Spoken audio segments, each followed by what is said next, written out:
What's up, everybody? Welcome in. You made it officially this time. I've said that like 6 times this summer between training camp starting and preseason games and week 0 and all that. But all of that other goofy stuff is over. It is now officially game week.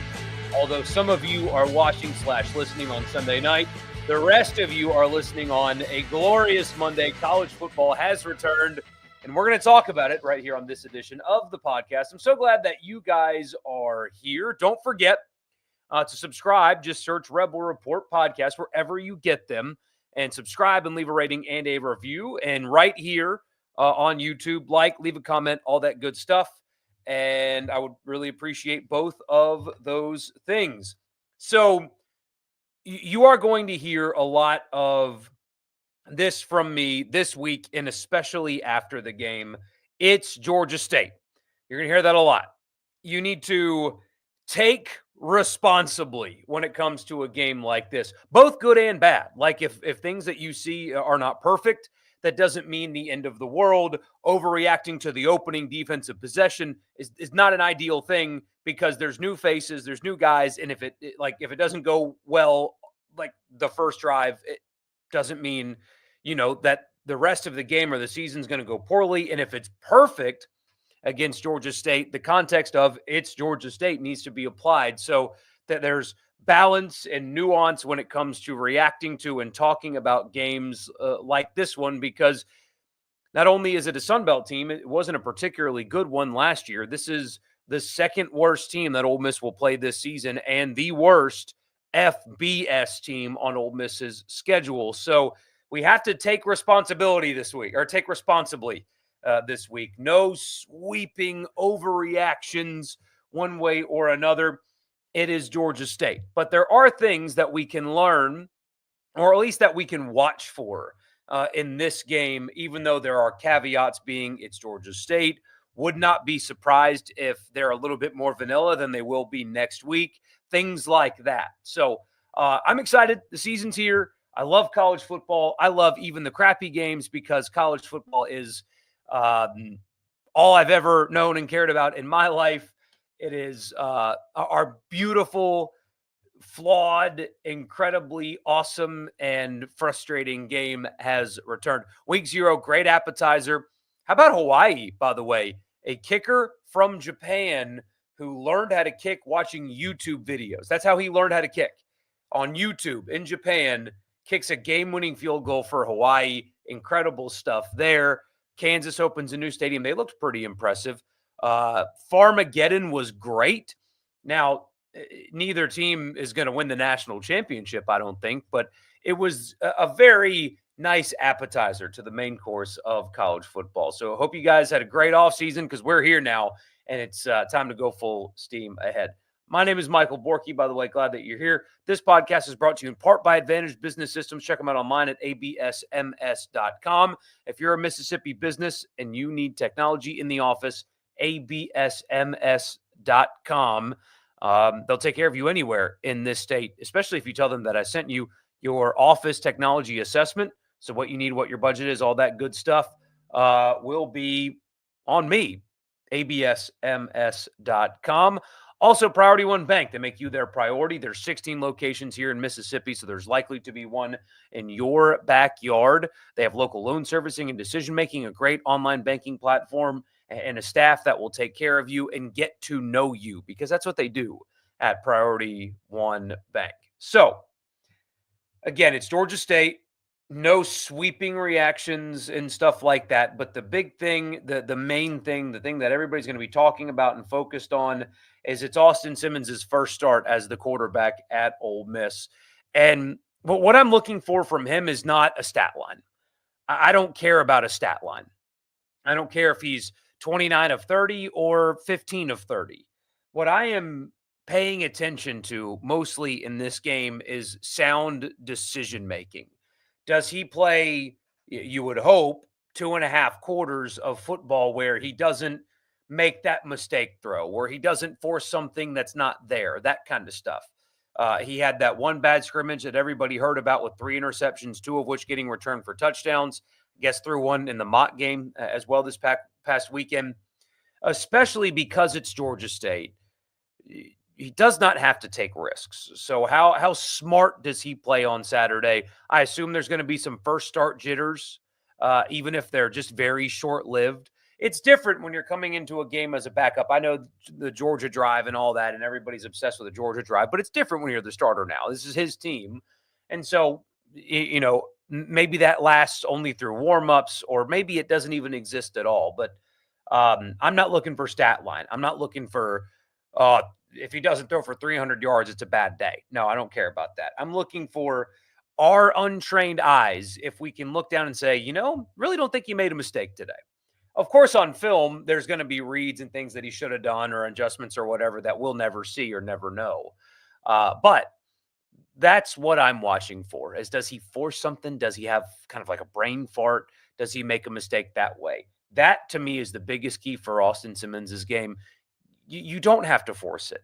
You guys can, you should be able to kind of coast through this game, just making the smart play, taking what the defense gives you, relying on yours, and just kind of relax and get comfortable and ease yourself into being a starter. Don't do anything stupid because you don't have to, especially in this game. So that's what I'm watching for with him the most, is not stats, it's decision making. Another thing, of course, is the offensive line. Apparently, they're healthy. Apparently, the starting offensive line is intact, or at least they were this weekend. So, people have been saying that once they get healthy, they'll be fine. Okay, we'll see. And the thing about it is, it's not really fair when you're doing the take responsibly thing. Because if they dominate, they're supposed to. And if they don't, it's a disaster. But still, I mean, again, this is what should be the second worst team that they will play this season. They should create running lanes. Pass protection should be comfortable and easy. And if it's not, you got a major problem. I know they haven't practiced much together, and so maybe you can spin it that way. It's, they didn't get a whole lot of work. It's their first game. They'll get more comfortable as the season goes on. But that's why we've been talking about offensive line so much during training camp. It's because they're not playing together much. They haven't practiced together much. But when healthy, apparently they're fine. So here, prove it. It's Georgia State. You need to dominate.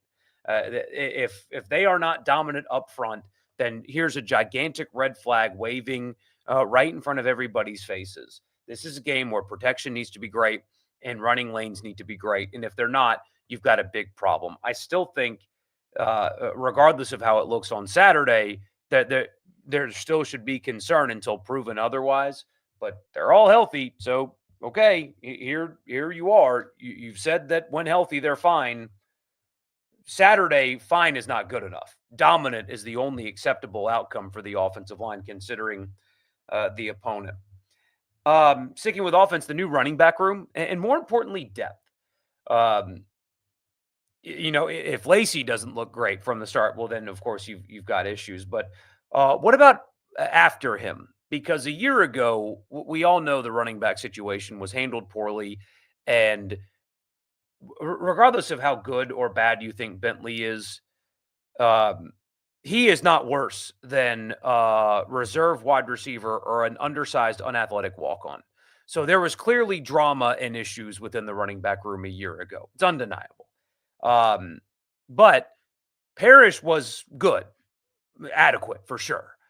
I would say an average SEC running back, but in that offense, it was fine, right? He was effective, but they just ran him into the ground. So it's not just how good does Lacey look. It's when Diggs is in the game, how much of a drop-off is there, or is there one?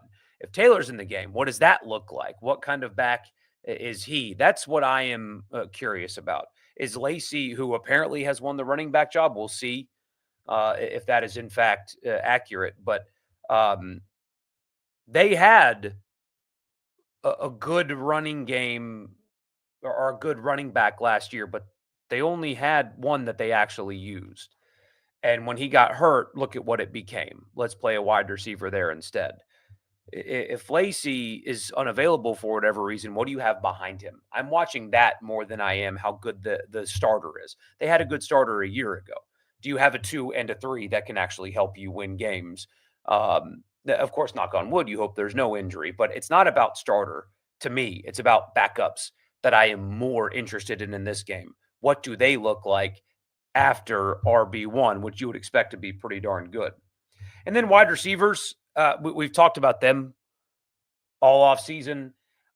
I know this sounds kind of goofy, but I'm not like looking to see Wallace and Stribling and Lee dominate because they should, right? It's Georgia State that they should. If they look great, then that's great. They should. But they've spent so much time this camp talking about how much depth that they have. They have all this depth at wide receiver. Are you going to use it? Because a year ago, you're into the fourth quarter with starters still playing in these walkthrough games, right? They have not, whether by design or because they didn't feel like they had the depth, they did not work enough depth last year at wide receiver. That they claim they have it now. So are we going to see that early in this game? You claim you're 6, 7 deep at wide receiver. Are you going to give 4, 5, and 6 meaningful snaps? Because eventually you're going to need to use 1 or 2 of them in a meaningful game. And over the last few years, they've been really good at wide receiver and productive at wide receiver. But if they've had depth, they have not shown it. So will you show it early in this game? Because you're talking like you've got it. So if you do, are you going to use it? And then I put a question mark next to creative offensively, because they have not. I mean, this is the whole tenure. They've gone vanilla in these walkthrough games, kind of. They haven't been as creative in these games. And so if they don't look like it's this offense, that scheme has been flipped on its head and all that stuff, I wouldn't read into that. You only do that after week 2 in Lexington. They have approached these games like my guys are better than your guys. And so we're just going to kind of do some basic stuff. And that's what it feels like to me anyway, to my untrained eye. It's that they have just kind of let talent win out and not shown too much in these games. So I think offensive creativity is going to be a week 2 discussion as opposed to week 1. And then on the other side, I'm looking at rotations, both at linebacker and more specifically defensive back. Who won the starting jobs? Do they look the part? Are receivers getting open with regularity? That kind of stuff. What's the separation like? Who are the defensive backs, and what kind of ability are they showing against a much lesser opponent? Do they look the part in the linebacker and specifically defensive back rotation? But a lot of new faces on defense, so the whole thing is worth watching. And then the defensive line, right? It's hard to know what their ceiling is in a game like this. But last year's defensive line dominated games like this from the start. I mean, it was just pure physical domination for entire games against opponents like a Georgia State. Do they do that again with these new faces? We'll see. That's what I'm watching for mostly, though, is all of those things. And I just kind of ran through the offense and the defense, but it's not just, does Dejon Stribling look good? Well, he better. If he doesn't, you've got a problem. It's backups, and do they play them? Do they have a real rotation at receiver? Are they actually creating running lanes at the offensive line? Are they protecting and dominating the way they should? You would think they're going to win the game, but how do they look doing it is the only real thing that you can take away from a game like this. So we'll get to your comments after I tell you the podcast is brought to you in part by Toyota of Brookhaven. They're off exit 40 in Brookhaven, but also online at toyotaofbrookhaven.com. They have great in-house financing, incredible interest rates, a great used selection as well. A service department that's one of the highest rated in the state, but most importantly, they will take care of you and they will give you $1,000 off on me. If you just tell them that I sent you, $1,000 off on me. If you just tell them that it was me that brought you there, check them out at toyotaofbrookhaven.com. All right, to the comments we go. Forgot to click it over, but that's okay. 11-1, I won't stop until it happens. I hear you. Not late. Don't have an O line. Yeah. Two things can be true at once. Ole Miss did not add a junior college offensive lineman with the expectation of him to start this season, right? That is not what they signed him for. It can also be true that having to pick up a junior college offensive lineman this late in the process is an indictment on their recruiting at that position. Look at the high school signees over the last few years on the offensive line and what their rating was. I think it's one blue chip offensive lineman in 3 years. It's simply unacceptable. Doesn't mean that this unit can't figure it out and be adequate, but what they have produced in recruiting at that position, sorry, there's something in this hat poking me, um, is unacceptable. No other way around it. Call me a Debbie Downer if you want.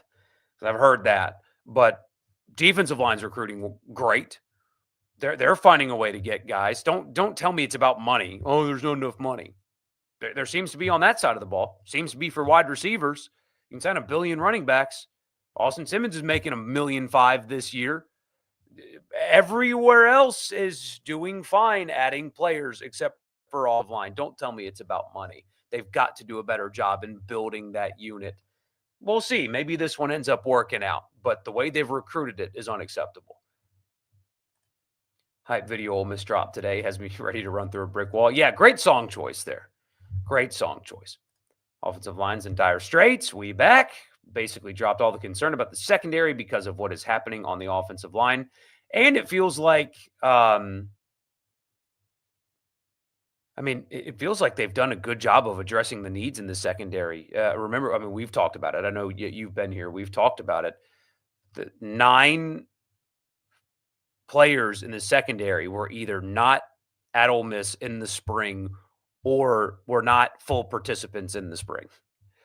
So they think that they've gotten much better from spring to now in the defensive secondary. So first time made it live since the time change. Getting old sucks. Oh, man, does it suck bad. I threw out my back yesterday. We still played golf today, though. Loved it. On September 6th, Ole Miss has to get at least a decent performance from the offensive line to have a good shot at handling that game. This kind of stuff could very likely lose them that game. Did a year ago. Like the new ESPN score bug. Yeah, that one's good. What was the one that was garbage yesterday, though? I don't remember, but I'm with you. Dan Mullen's tractor returning to Starkville almost took a massive blow yesterday. Yeah, no kidding. Goodness gracious. Bring back Matt Luke to coach the boys up front. That will not happen. Not that Lane wouldn't do it. That will not happen. Everybody seems to be trying to find something wrong. I think they're going to be a better team than last year. Am I wrong? You may not be wrong. No, I don't think everybody seems to be trying to find something wrong. It's just there's legitimate concerns. The offensive line's a legitimate concern. I do think they'll be better at wide receiver. It seems like they're going to be better at running back. I like the linebacker room, or at least what you hear about it, including Daugherty returning. Now, Paul's got big shoes to fill, but I like what they have there. I like what they have on the defensive line. I really like the tight end room when Has is healthy. So there's a lot to like about this team. There's a high ceiling on this team for sure. It's just with the potential of poor offensive line play and a young quarterback, there is a floor that is lower than last year's team as well. It's weird seeing Dart throw dump passes and down the middle passes. He looks really comfortable. Yes, he does. Shot in the dark, but for Ole Miss's 3 opponents in 26, what are the odds at State, LSU, and Vandy? Arkansas, of course, is the other likely candidate. Still a win-win for Ole Miss either way. Ross Dellinger, his guess was State, LSU, and Vanderbilt. That was his guess. So it's possible. It is certainly possible. If they do I don't think they're doing the dividing the league in half over the last 10 years results thing anymore, but they are trying to create a win percentage balance of some period of time. They're looking for some competitive balance, but I would be shocked if there are not liberties taken because the TV networks are demanding, say, LSU, Alabama every year? TV networks writing the check. You think that they're going to say, actually give me Alabama, Missouri every year instead of Alabama, LSU every year? You know what I mean? So I think there might be some a game afoot here. First games is typically safe to lay the points with Kiffin. Yeah, and I do think if given the opportunity, they'll do a little running up in this one. Isn't it crazy that Hawaii beat Stanford? How far that program has fallen? It is an embarrassment how far Stanford has fallen. And Andrew Luck, of course, is being tasked to figure that out. But the ACC adding them and Cal made no sense at the time, and now it looks even dumber. It really, I mean, Stanford and Cal bring that league down. They added nothing to the ACC at all. I have no idea why they gave them that lifeline. Stanford and Cal should be playing in what is the current Pac-12 with Oregon State, Washington State, and the Mountain West. That's what Stanford and Cal need to be playing in. I cannot believe the ACC gave them that out. A man with the super chat. Thank you. Really appreciate you, sir. Really, really appreciate you. Much love. Wanted to ask on Thursday. Yeah, sorry about that, guys. Just could not get out of the coast fast enough. With the move to 9 SEC games, you think that frees up Disney to make UNC and Clemson available earlier than we thought? No, only because they only have to wait 5 years. You know what I mean? They don't. They already control the ACC's rights anyway, and that buyout gets reduced in half in just a few years. So I don't think anything. I could. It's so hard to know. I'm probably wrong, as I often am, but I don't think you're going to see anything happen for a few years. It'll be a little bit before that goes down. Auburn and LSU aside, which SEC team is most likely to have their entire season derailed in September? Let's see. Alabama could that could apply to Alabama. I don't think it will, but man, to me, too many people are just penciling Alabama a win at Florida State. And I know they sucked last year. I know they did, but I think too many people are just giving that game away. But you said besides LSU and Auburn, Georgia could have 2 losses at the end of September at Tennessee and Alabama. They certainly could. Alabama could have 2 losses by the end of September. Arkansas season, did you say? You didn't say Arkansas. I mean, Arkansas's got at Ole Miss, at Memphis, and Notre Dame before the calendar turns to October. The SEC schedule is fascinating as hell early. Missouri plays Kansas and South Carolina before the calendar turns to October. Oklahoma plays Michigan and Auburn before it turns to October. South Carolina has Virginia Tech, Vanderbilt, at Missouri, and Kentucky before it turns to October. I mean, these are front-loaded schedules in some of these cases. A&M has Notre Dame and Auburn in the month of September. So, I mean, that's like 80% of the league has a schedule that allows the opportunity for multiple losses to start the month of September. So first thing we can take away is an on-field depth chart because we don't get those anymore. Yeah, they'll release one tomorrow, and you shouldn't read into it. So how's the broadcast of the football game Friday? So they actually start this Friday. So last Friday they did not start. So they start this Friday. I'm excited. The only downside is every Friday night, I'm working instead of hanging out with my dude, but that's okay. We'll make up for it. Haven't been this excited for a football season in a minute. Last year was exciting, but stressful every week with the playoff. This is fun because I think they can do it this time. They're a sleeper, not a target. I hear you. Like the new Realtree helmet a lot, definitely more than last year. I'm a red guy first, so wearing it with the red and gray might be the favorite Realtree combo. Yeah, it's a lot. The white, it's subtle enough to where it doesn't disrupt what's a pretty sweet helmet. So Kiffin has been given all the tools. Underperforming this year will call on us to start asking questions. Toledo and Kentucky is something we should keep an eye on. It's a small line. It's a tiny line. There's a chance that some people think that Kentucky is going to be really bad. And I saw one of the Kentucky sports radio guys wrote a column that was like, you need to start believing or something. So there you go. Love the new Realtree helmet. Convinced that need a red helmet now. We're the organ of the SEC. Oh, I need to see a concept of a red helmet before I buy in. Do you think it would be interesting to see a full Realtree uniform? I wouldn't mind it if they put that pattern in the numbers, right? Not the full uniform, but the pattern that's on their helmet this year in the red jersey. If that was the numbers, I think that might look okay. Austin, you and I are on the same page. There you are. Yeah, make the numbers Realtree patterns. I like that. Toledo money line. Just not buying that they're fully healthy at offensive line. No, they're signing JUCO guys. They'll be fine. It's just, hey, got to add depth, right?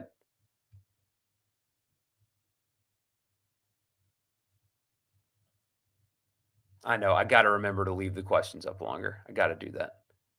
I got to. Stay with the helmets. Let State do the Mossy Oak bottom lane camo uniforms. Part of me wonders why they haven't done that yet. Maybe Mossy Oak doesn't want to isolate people, and since they're a Mississippi company, they're more so afraid to make Ole Miss fans upset, whereas Realtree, even though, of course, they have Ole Miss ties, are not based in Mississippi. Therefore, it doesn't have like a local impact issue. Maybe that's it. I mean, that makes sense, right? So,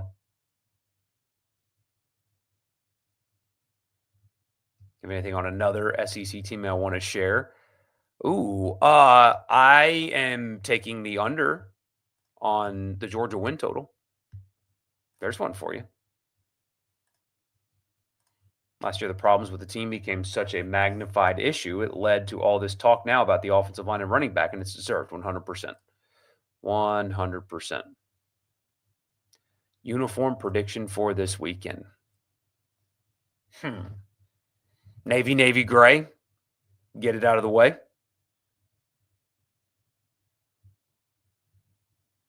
Floor 7-5. Peak is 11-1. You can get behind that. Although I do think the floor could be lower. Where do I play golf? We played the Refuge today. And yeah, I'm always down to play. Absolutely down to play. Do we trust the committee enough to think that a 10-2 Notre Dame wouldn't get in over a 9-3 SEC team? Otherwise, these schedules changes are for naught. No, I don't trust the committee enough to do that. The SEC got this new strength of schedule criteria pushed through, but how do we know that the committee's going to go for that? I mean, there are representatives of the SEC in the room. So maybe that's how they do it. I mean, Hunter Yurachek, for example, is in the room. So maybe he'll do a great job of holding everybody accountable. I don't know. But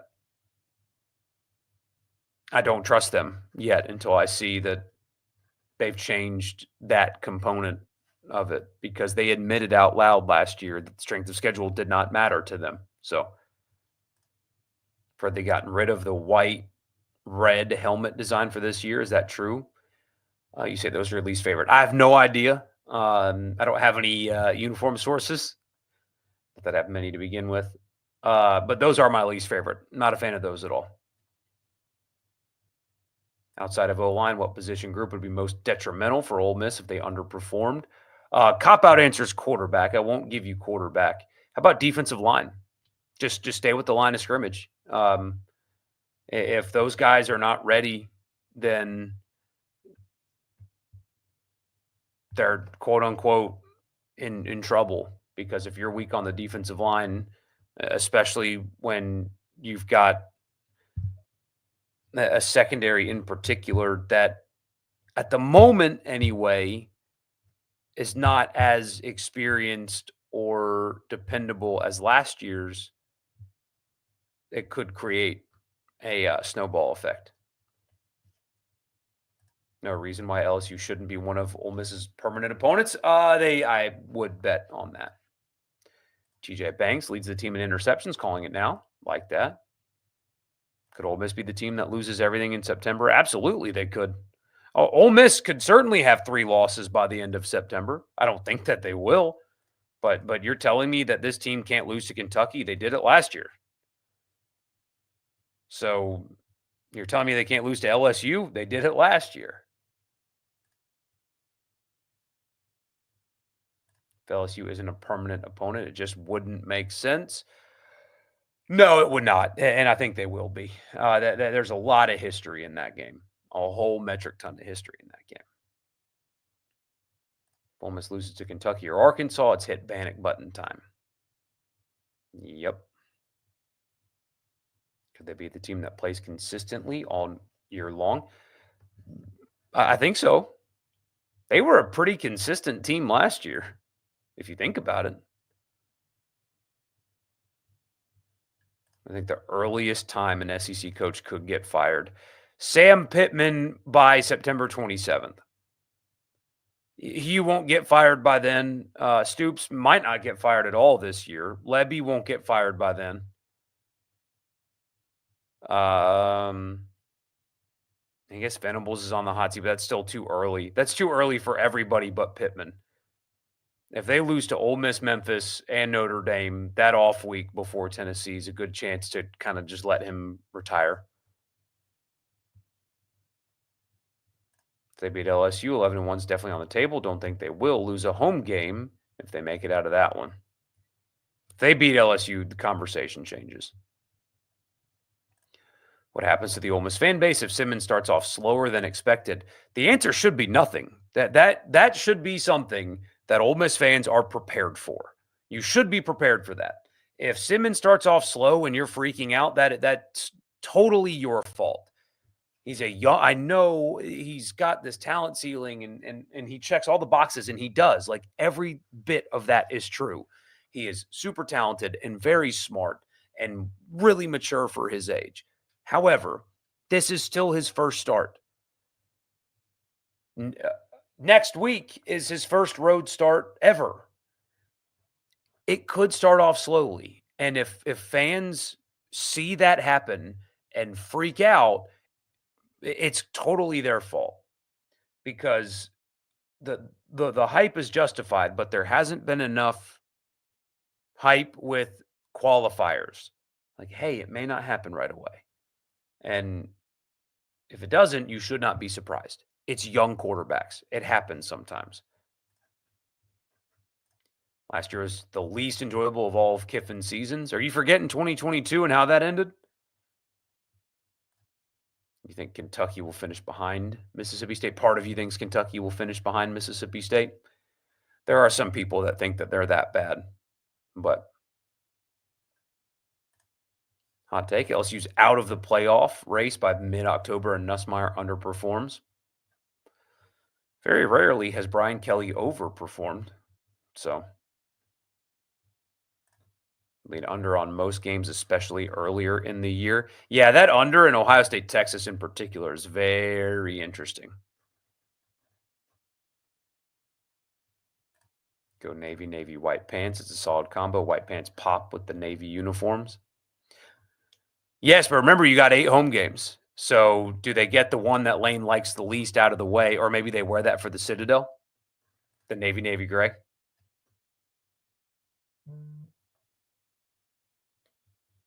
Pittman will leave on his own terms, whether he's told to retire at the end of the year. Don't see him getting fired even if they go 2-10. How good is Cooper Johnson, the JUCO lineman, coming in? That's a good question. I mean, I'm not going to try to lie to you and tell you that I've grinded over his tape, because it's not really available. From what I understand, you hope he doesn't have to play this year. And that they shouldn't be in this position, but they are. If Southern Miss beats Mississippi State, how do you see State's season going, and what changes happen, if any possible large ripple effects? If Southern Miss beats Mississippi State, I think they're going 2-10 again. And then things get really ugly really fast. um, because you're going one and fired, two and fired after you went two and fired with Moorhead before Leach. I mean, you are becoming a school that is impatient with coaches, and man, what another season like that would do to their budget, right? I mean, everybody talks about, well, look at all this money that's been donated, and that's an important thing. That's a great thing. But when you're still budgeting for millions of dollars in tickets that don't get sold or used, and people don't understand how impactful bad football is to the bottom line. They think that, oh, well, last year our budget was 115 million, so this year it'll be 115 million. Not if you can't get anybody to go to games. I mean, it gets really ugly really fast. And on the flip side, if they can beat Southern Miss, and I mean Arizona State comes to town at night a week later, and you know, it can go the other way quickly too. Oh yeah, this is absolutely true. We've talked about it a lot, but I don't think that you can just let it go the way some people have said to me to let it go. So the problem with Paris was that he was small, not an every down back, but they ran him like an every down back. Yes, absolutely. They treated him like he was Derrick Henry. LSU and Ole Miss is very safe. LSU people want to keep it despite their downplaying of how much they hate Ole Miss. Oh yeah, that game will happen. It rates well. It's got history. It's got everything you need to make sure the league wants to preserve it. I think Florida and Alabama are the only two SEC teams that have beaten Kiffin twice in a row so far. Interesting. I haven't thought about that. LSU has to keep rushing the field when they beat Ole Miss 3 times in the last 10 seasons. Yeah. It's not little brother when you rush the field 3 times in 10 years.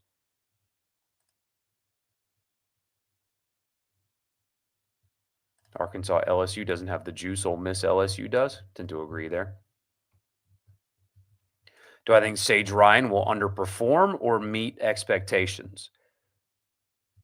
I'll answer a question with a question. What are your expectations? Are they to be a superstar safety? Well, no, I think he will underperform relative to those expectations. Um, can he be solid enough? I think so. But I don't expect first team All American coming in here. He's going to be better coached this year than he was at LSU.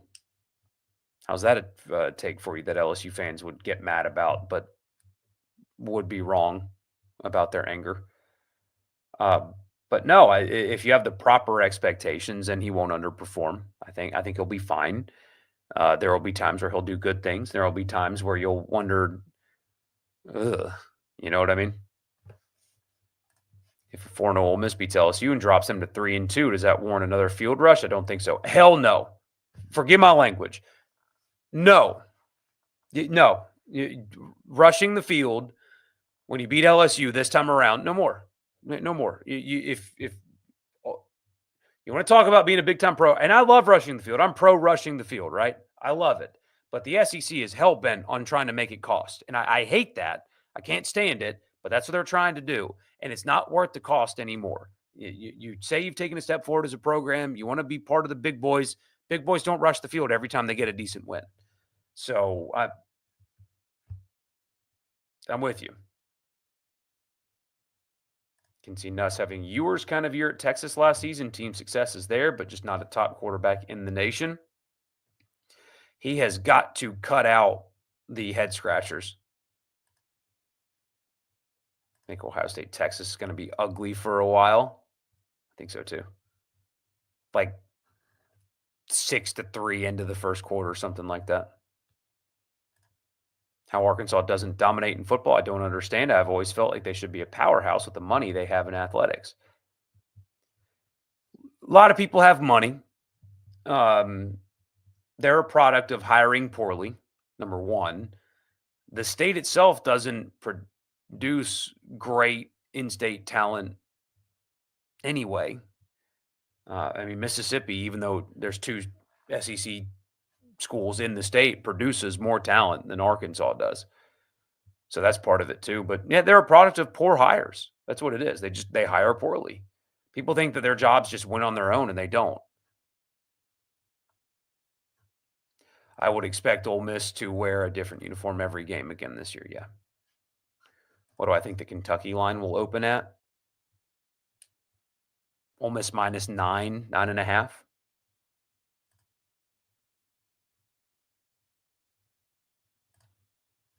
Ole Miss has not announced who they're going to have as a field sponsor. I don't know who it will be.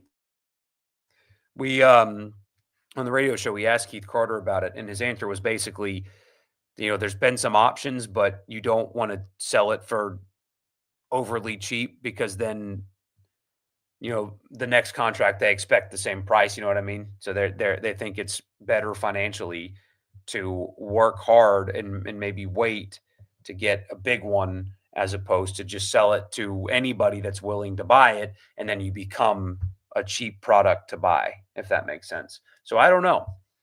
That's an expensive thing, though. I don't know if Realtree wants to add that to what they're buying. I mean, you're talking like $250,000 for the logo on the field.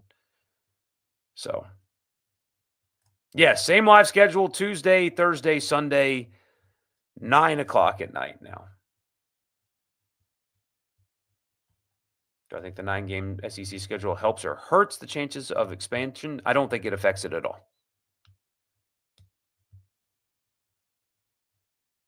Do I think I'll do any for After Dark for a road game this year? Yes, I think we'll go live for a road game this year. I think so. I mean, most likely. I don't remember the game times, though, is the only thing.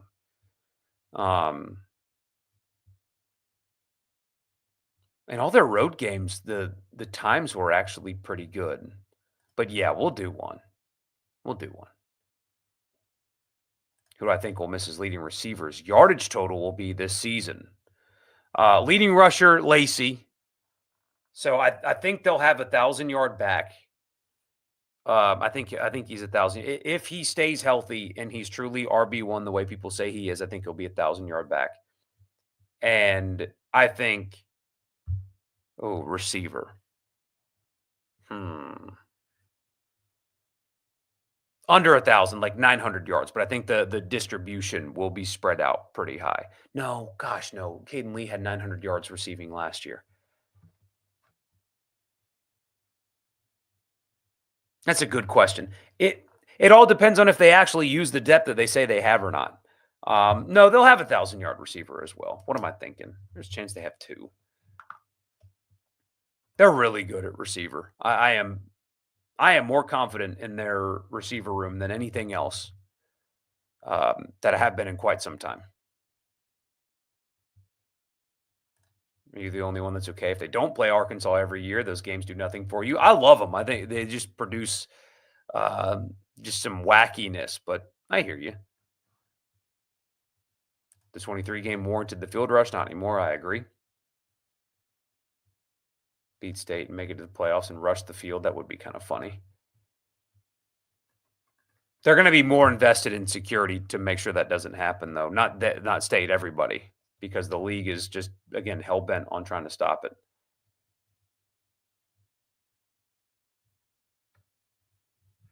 It's an odd take, but you'd rather take a 9-2 Ole Miss to make the playoff in Starkville than in Oxford. They have dominated lately there, even with some close-ish games. That is interesting. Good to see you, Jerry. Always glad you're here, my friend. The hypocrisy of the SEC to say that they'll take tickets away from fans for rushing the field, but will market field rushing on TV and social media, make it make sense. It's a joke.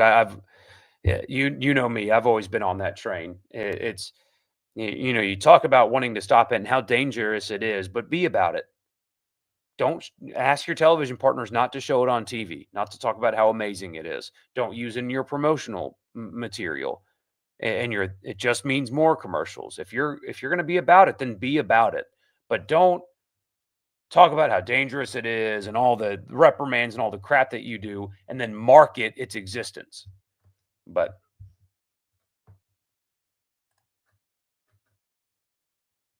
I have no idea if they're bringing back the white jerseys with the red numbers. I have no idea.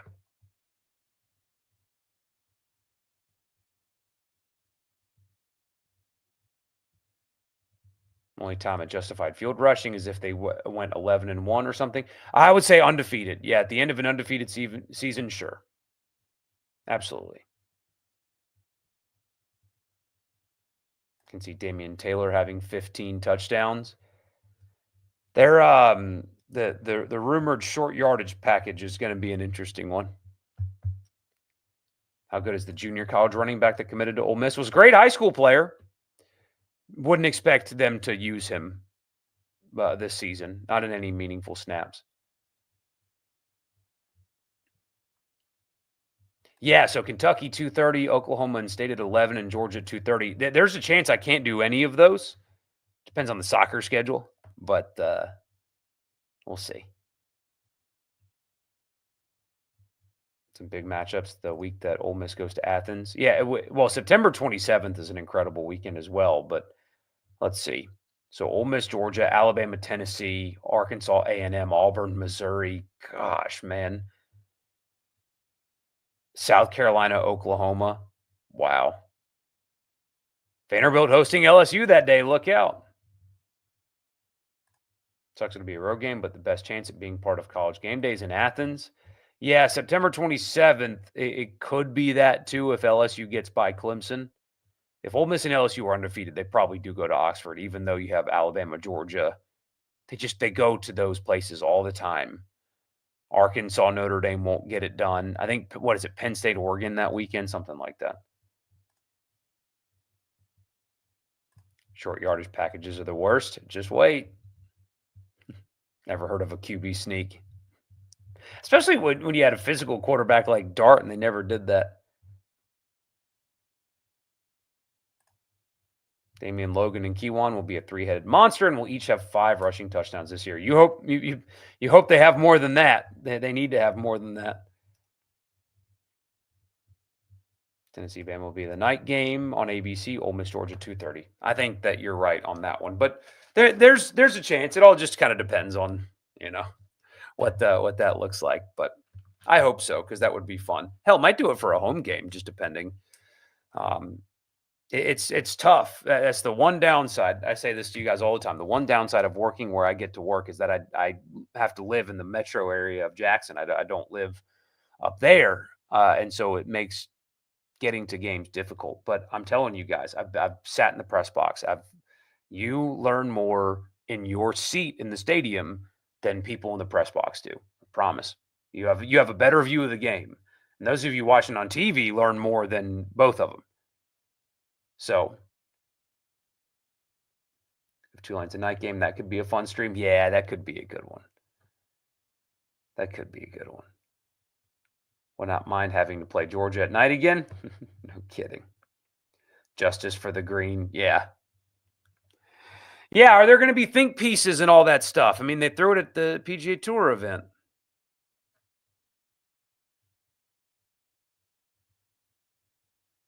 If they get their starting tight end hurt on short yardage, you're selling stock. Keywan will definitely have at least 10. Logan at least 8. Damian at least 5. Will be a great room. Sure hope so, because we thought that last year's room was pretty good too, and look at what they turned it into. So anyway, all right, guys, really appreciate you. We'll be back on Tuesday, talking more about game weekend and all that stuff. Kiffin will talk tomorrow. If he has anything interesting to say, I'll cut that up and play it for you guys on Tuesday. So I'll see you then. Really appreciate you. You'll have a good night.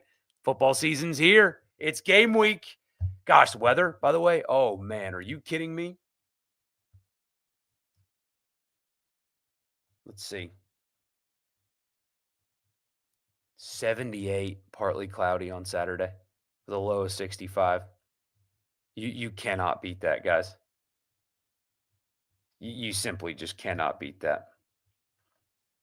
I'll see you all on Tuesday.